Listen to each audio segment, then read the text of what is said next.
기도 중에 우리가 누구에게 기도를 드리고 있는 것인가 늘 염두에 두어야 한다. 즉 우리는 살아계신 하나님, 그분에게는 불가능한 것이 없는 전지전능하신 분에게 기도함을 늘 잊지 말아야 한다. 그러므로 모든 것을 그로부터 기대할 수가 있어요. 하나님을 의심하는 것은 하나님에게 불의를 행하는 것이다, 이렇게 말하고 있어요. 왜냐하면 그것은 그 신격을 무시하는 것이고 그 인격을 잘못 판단하는 것이므로 결국 그분에게서 어떠한 것도 받을 수가 없어요. 그러니까 우리는 하나님을 온전히 이해하고 온전히 우리가 누구한테 기도드리는지, 기도할 때마다 우리가 기도드리는 대상이 누구인지, 어떤 분에게 기도를 드리는 것인지를 우리가 깨달으면서 자각하면서 늘 그 앞에서 기도드려요. 그런 자세로 기도를 해야 됩니다. 그런데 그 앞서서 우리는 기도할 때 예배자의 자세로 하나님 중심의 기도를 먼저 드리는 성도들이 되어야 하겠다 하는 것을 본문을 통해서 우리가 배워야 하겠습니다. 18절을 보겠습니다. 범사에 감사하라. 이것이 그리스도 예수 안에서 너희를 향하신 하나님의 뜻이니라. 여기 보니까 범사에 감사하라 이렇게 얘기를 하고 있는데, 이 감사하라 이 단어는 이게 동사인데 하나님께 대해 감사하는 것을 나타낼 때만 쓰인 단어예요.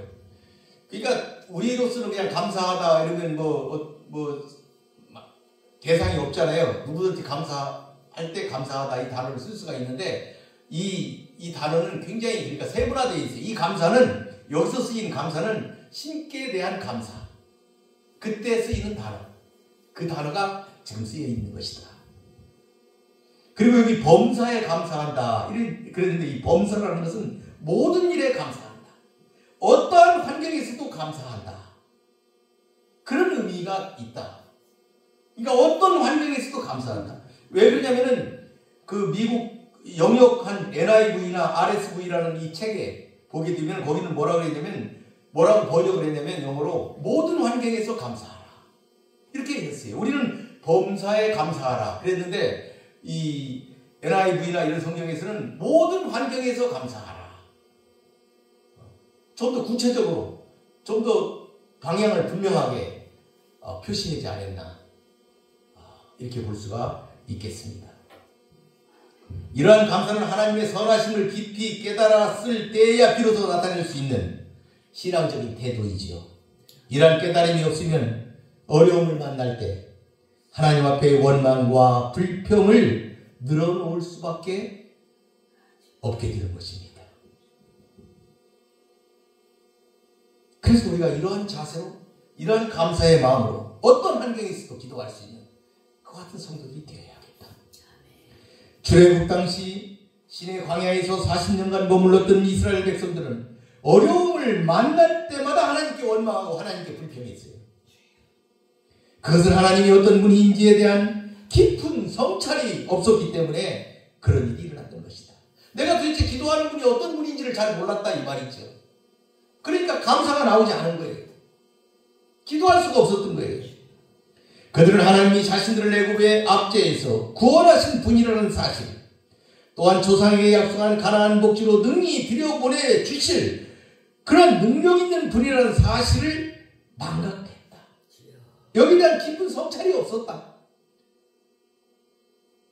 그래서 그들은 매 어려울 때마다 조금만 어려워도 하나님을 불평하고 하나님을 원망하는 삶을 살았다. 그 죄가 얼마나 큰지 그들은 아무도 가나안 땅에 들어가지를 못했다. 우리가 성경을 통해서 잘 배우고 있습니다. 우리는 하나님이 어떤 분이신지를 깨닫고 기도하는 그런 성도들이 되어야 되겠다.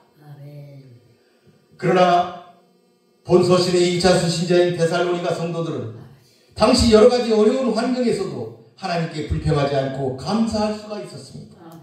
그 비결은 그들을 구원하신 하나님이 선하시다는 사실을 깊이 인정하고 있었기 때문에 가능한 것이었습니다. 입술로만 하는 감사가 아닌 영혼 깊은 곳에서 우러나오는 이러한 감사는 나를 구원하신 하나님이 어떤 분인지, 나를 이런 환경에 두신 그 하나님이 어떤 분인지를 진정으로 아는 데서 비롯되는 것입니다. 하나님을 바로 알면 우리는 늘 감사할 수 있는 것입니다.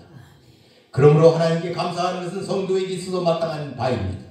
그 이유는 바로 이것이 그리스도 예수 안에서 너희를 향하신 하나님의 뜻이다, 이렇게 본문은 말하고 있기 때문입니다. 늘 감사하시는 여러분 되시기를 바라겠습니다. 아멘. 이것이, 이렇게 말했어요. 이것이 뭡니까? 앞에 나온 기뻐하라, 기도하라, 감사하라, 이렇게 이러한 명령이, 이 세 가지의 명령, 이것은 하나님께서 그리스도 안에서만 나타내신 자신의 뜻이라는 의미입니다. 즉 하나님의 그 뜻이 그리스도 예수를 통하여 나타나는 그 뉘앙스가 그 의미에 있는, 그 단어에 있는 것입니다. 그래서 하나님은 자신의 뜻을 그리스도 안에서 그리스도를 통하여 나타내셨기 때문에 그리스도를 통하지 않고서는 하나님의 뜻을 알 수 없다고 할 수가 있겠습니다. 아멘. 따라서 이 세 가지 명령은 바울이 아니고 우리의 신앙의 대상이신 하나님의 권위로 선포하고 있다는 사실을 기억하시는 성도들이 되시기를 바라겠습니다. 아멘. 이것은 하나님의 명령이다, 이렇게 여러분은 받아들이셔야 하겠습니다. 아멘. 사랑하는 성도 여러분, 우리에게 향하신 하나님의 뜻은 결코 특별하거나 기이한 것이 아닙니다. 그것은 결코 비일상적이거나 비상식적인 기이한 무엇이 아닙니다. 이상한 종교적 이단에 요구하는 모습도 아닙니다. 또한 그것은 일상의 삶을 내팽개치도록 하는 이해할 수 없는 것도 아닙니다. 우리는 분명히 알아야 할 것입니다. 우리를 향하신 하나님의 뜻은 아주 일상적이고 정상적이라는 사실입니다. 그것을 지키시길 바라겠습니다. 아멘. 항상 기뻐하십시오. 아멘. 항상 기도하십시오. 아멘. 그리고 항상 감사하십시오. 아멘. 늘 하나님을 인정하며 사시는 성도 여러분이 되시기를 바라겠습니다. 아멘. 말씀을 마치도록 하겠습니다. 아버지. 고맙고 감사하신 여호와 아버지 하나님 감사합니다.